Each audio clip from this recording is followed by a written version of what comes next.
नमस्कार मित्रों, eleven classes के यूट्यूब प्लेटफॉर्म पे आपका बहुत बहुत स्वागत है। मेरा नाम विवेक है और इलेवन क्लासेस के इस नए वीडियो सेशन में आपका बहुत बहुत स्वागत है। आज हम बात करेंगे कि CSDS के द्वारा पोस्ट पोल सर्वे किया गया है और उसमें आंकड़े जारी किए गए हैं। ये आंकड़े इसलिए महत्वपूर्ण हो जाते हैं कि यह आंकड़े 18वीं लोकसभा चुनाव परिणाम आने के बाद जारी किए गए हैं कि क्यों किसी भी पार्टी को बहुमत नहीं मिला है।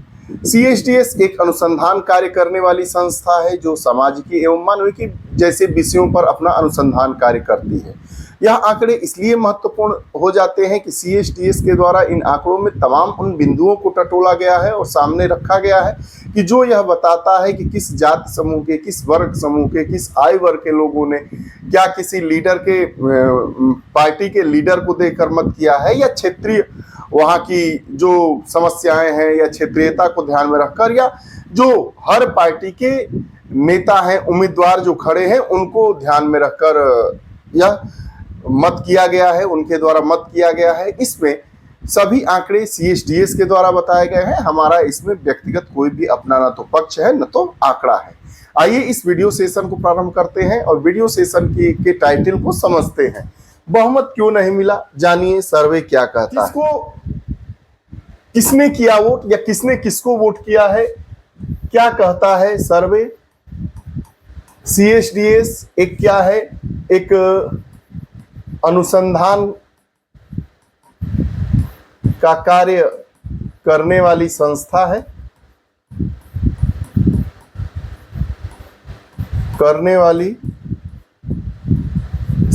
है, जो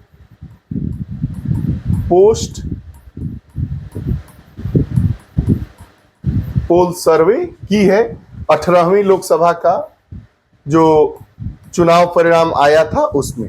तो आज हम चर्चा के हमारे पक्ष होंगे कि खबर क्या है। खबर को हमने जाना, NDA नेशनल डेमोक्रेटिक अलायंस और Indian national development inclusive alliance है।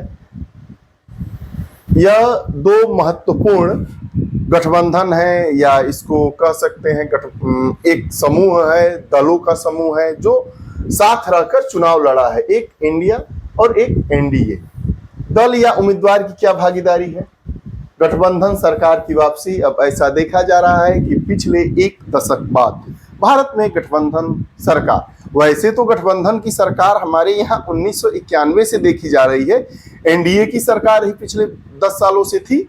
तो उस NDA में एक मेजर पार्टी BJP थी जिसको पूर्ण बहुमत प्राप्त था। एक बार उसको 280 के आसपास सीटें और दूसरी बार उसको 300 से ज्यादा सीटें प्राप्त हुई थी, लेकिन इस बार वह 240 सीटों पर ही सिमट गई है।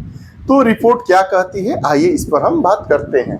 NDA और इंडिया के दो महत्वपूर्ण अंतर। यह क्या है, दो पार्टियों का गठबंधन है, राजनीतिक पार्टियों का गठबंधन है जो साथ रहकर चुनाव लड़ी है। जो NDA एक साथ रहकर अपने कैंडिडेट को उतारा है और इंडिया एक साथ। इंडिया के भी कई घटक दल हैं और NDA के भी कई अनेकों घटक दल हैं।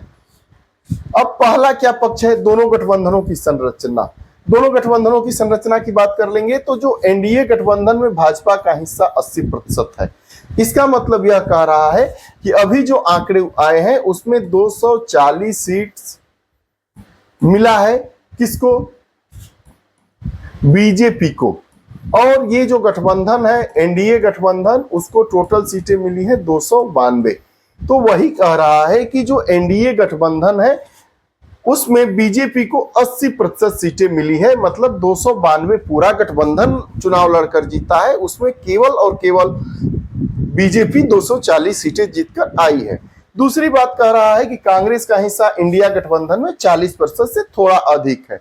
इंडिया गठबंधन 232 सीटों के आसपास सीट जीतकर आया है, जिसमें कांग्रेस को 99 लगभग 40% से ज्यादा सीटें इसको प्राप्त हुई है। पहला यह आंकड़ा यह बताता है, पोस्ट पोल सर्वे बताता है कि जो गैर भाजपा NDA की संख्या 53 हो गई है। इसका मतलब क्या है, जो 292 है, 292 उसमें 240 निकाल दीजिए तो ये हो गई है 53।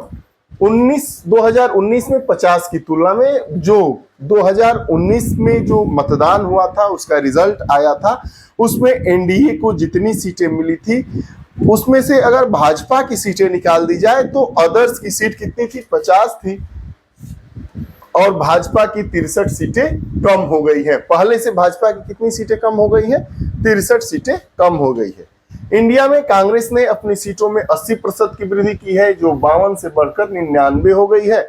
इंडिया गठबंधन की सीटों में जो गठबंधन है उसमें कांग्रेस की सीटें बढ़ गई है, पहले 52 थी अब 99 हो गई है, मतलब 80%। तो कहीं ना कहीं आपको देखने को आ रहा है कि भारतीय जनता पार्टी अपने एनडीए में पूर्व की तुलना में सीटों को लेकर कमजोर होती नजर आई है।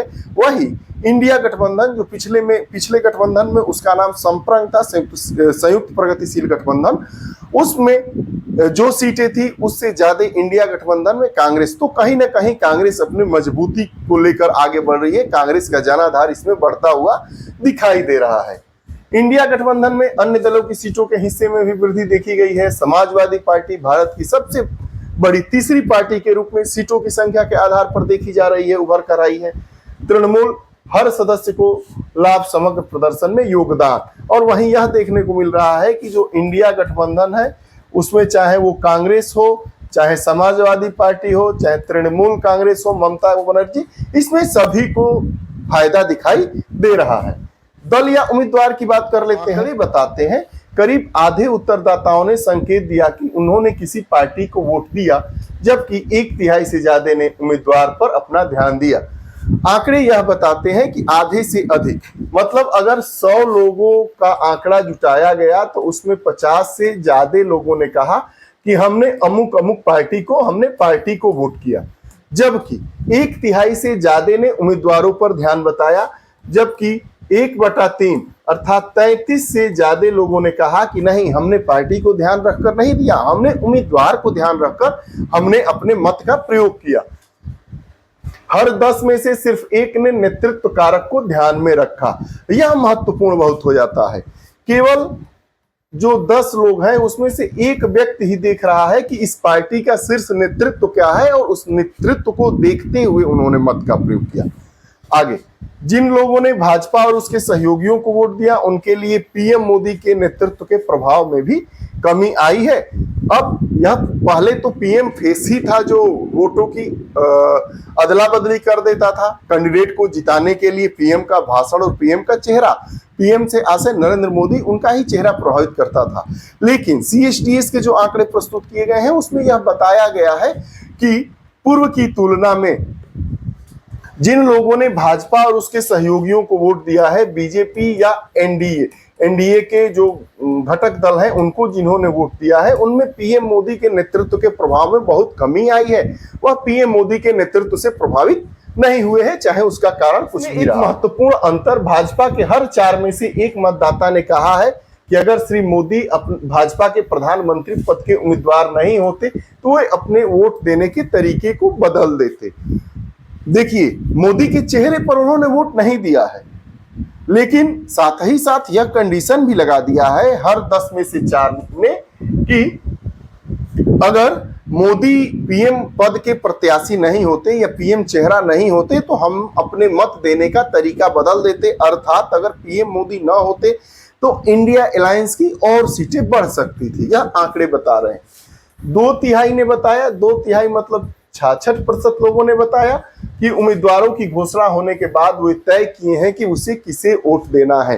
कई क्षेत्रीय दल हैं, कई क्षेत्रीय पार्टियां हैं, क्षेत्रीय मुद्दे होते हैं, जातिगत राजनीति होती है, धार्मिक राजनीति होती है। राजनीति का जो स्तर होता है, वोट देने का जो स्तर हो गया है, वह बिल्कुल अलग अलग हर क्षेत्रों में दिखाई देने को मिलता है। तो वही कह रहा है कि 2/3 ने बताया कि उम्मीदवारों की घोषणा होने के बाद वो तय किए हैं कि हमें किसे मतदान करना है।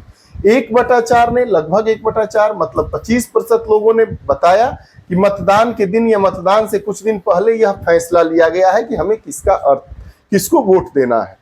इसका अर्थ यह हुआ कि अभियान में उठाए गए मुद्दे, पार्टियों द्वारा दिए गए आश्वासन और उनके प्रतिद्वंदियों पर हमले ने उनके अंतिम निर्णय को प्रभावित किया होगा। अब समझिए, मतदान से पूर्व या मतदान के दिन अगर कोई मतदाता यह निश्चित करता है कि मुझे किसे वोट देना है तो उसको क्या प्रभावित कर सकता है। आप समझ, बाहुबल, धन बल के अलावा पार्टियों का नेतृत्व कैसा है, उनके द्वारा वादे कैसे किए गए हैं, ये तमाम ढेर सारे पक्ष हो सकते हैं जो मतदाता उस दिन या एक दो दिन पूर्व यह तय करता है कि मुझे अमुक व्यक्ति को, अमुक पार्टी को, अमुक उम्मीदवार को मतदान करना। उम्मीदवार जो कल्याणकारी योजनाएं चलाई गई थी, क्या उसका असर पड़ा है इस वोट पर?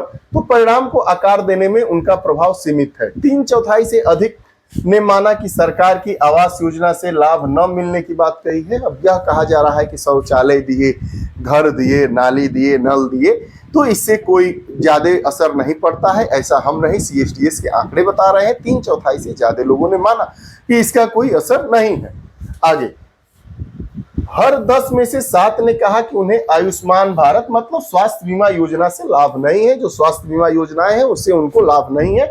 10 में से 7 ने यह कहा है। 2/3 लोगों को मनरेगा रोजगार योजना से लाभ नहीं मिला है। मनरेगा रोजगार योजना से लाभ कैसे मिलेगा? आप देख रहे हैं कि मनरेगा में कार्ड जो जमा हो जाते हैं, उनका अकाउंट नंबर होल्ड हो जाता है, इधर उधर तालमेल हो जाता है और बिना काम किए उनके अकाउंट में आधे पैसे, उनके अकाउंट में कुछ पैसे जो उनका काम करवाता है उनके अकाउंट में चले जाते हैं। ऐसा हम नहीं कर रहे हैं, ऐसा देखा जा रहा है और आप देख सकते हैं। कोई इसका सरकारी आंकड़ा तो नहीं है, लेकिन आप अगर समाज में रह रहे हैं तो ऐसे आंकड़े और ऐसी बातें और ऐसी निश्चित रूप से बातें आपको समझ में आती रही होंगी। केवल जो सार्वजनिक वितरण प्रणाली है, मतलब जो अन्न देने वाली योजना है और उज्ज्वला योजना है, जिसके लिए लाभार्थियों को रिपोर्ट मिली है कि इसके लिए हम थोड़ा वोट दे रहे हैं। मतदान के बाद सर्वेक्षण में जनसांख्यिकी कारण क्या रहे हैं? सर्वेक्षण में जनसांख्यिकी कारण क्या रहे हैं? युवा मतदाताओं के बीच भाजपा को समर्थन का प्रतिशत अधिक है, जबकि कांग्रेस और उसके सहयोगियों को सभी आयु समूहों ने वोट दिया है। कांग्रेस और उनके सहयोगी जो हैं उनको सभी आयु वर्ग के लोगों ने मतदान किया है। उसकी तुलना में अगर युवाओं की केवल बात की जाए तो युवाओं ने थोड़ा ज्यादा भारतीय जनता पार्टी और उसके सहयोगियों को वोट दिया है। भाजपा की बात हो रही है, एनडीए की बात नहीं हो रही है। शिक्षा तक अधिक पहुंच वाले लोगों के बीच भाजपा का वोट शेयर बढ़ा है, जबकि कांग्रेस और उसके सहयोगियों के मामले में शिक्षा के सभी स्तरों पर समर्थन एक समान मिला है। शिक्षा तक अधिक पहुंच वाले लोग बीजेपी को वोट दे दिए हैं, ज्यादा पैसे वाले लोग होते हैं, जबकि हर प्रकार के शिक्षित वर्ग, शिक्षा के मामले के सभी स्तरों की अगर बात की जाए तो कांग्रेस और उसके सहयोगियों को वोट मिला है।